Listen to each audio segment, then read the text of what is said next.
This is Amanda Gorman's The Hill We Climb. When day comes, we ask ourselves, where can we find light in this never-ending shade? The loss we carry, a sea we must wade. We braved the belly of the beast. We've learned that quiet isn't always peace, and the norms and notions of what just isn't always justice. And yet the dawn is ours before we knew it. Somehow we do it.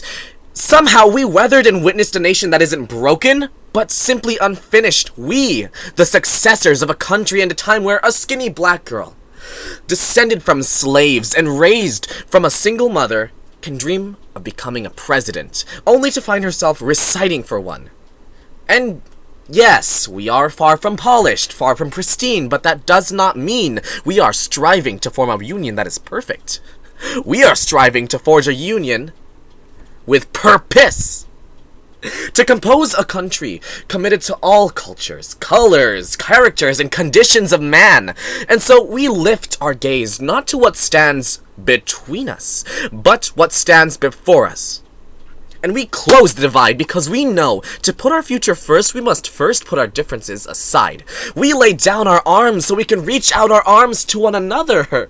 We seek harm to none and harmony for all. Let the globe, if nothing else, say this is true. That even as we grieved, we grew. That even as we hurt, we hoped. That even as we tired, we tried. That we'll forever be tied again, together, victorious. Not because we will never again know what defeat, but because we will never again sow division. Scripture tells us to envision that everyone shall sit under their own vine and fig tree, and no one shall make them afraid. If we're to live up to our own time, then victory won't lie in the blade, but in all the bridges we've made. That is the promise to Glade, the hill we climb if only we dare. It's because being American is more than a pride we inherit. It's the past we step into and how we repair it. We've seen a force that would shatter our nation rather than share it, would destroy our country if it meant delaying democracy, and this effort nearly succeeded. Very nearly succeeded, but while democracy can be periodically delayed, it can never be permanently defeated. In this truth, in this faith we trust, for while we have our eyes on the future, history has its eyes on us. This is the era of just redemption. We feared at its inception. We did not feel prepared to be the heirs of the hour, such terrifying, but within it, we found the power to author a new chapter, to offer hope and laughter to ourselves. So, while once we asked, how could we possibly prevail our catastrophe, now we assert, how could catastrophe possibly prevail over us? We will not march back to what was, but move to what shall be.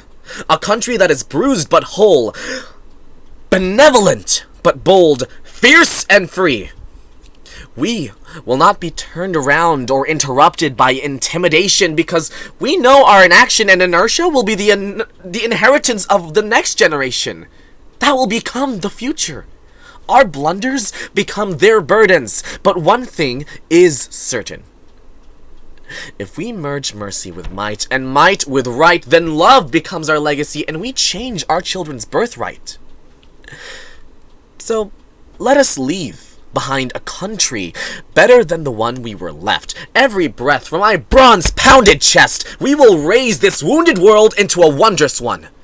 We will rise from the golden hills of the west. We will rise from the windswept northeast, where our forefathers first realized revolution. We will rise from the lake-rimmed cities of the midwestern states. We will rise from the sun-baked south, and we will rebuild, reconcile, and recover.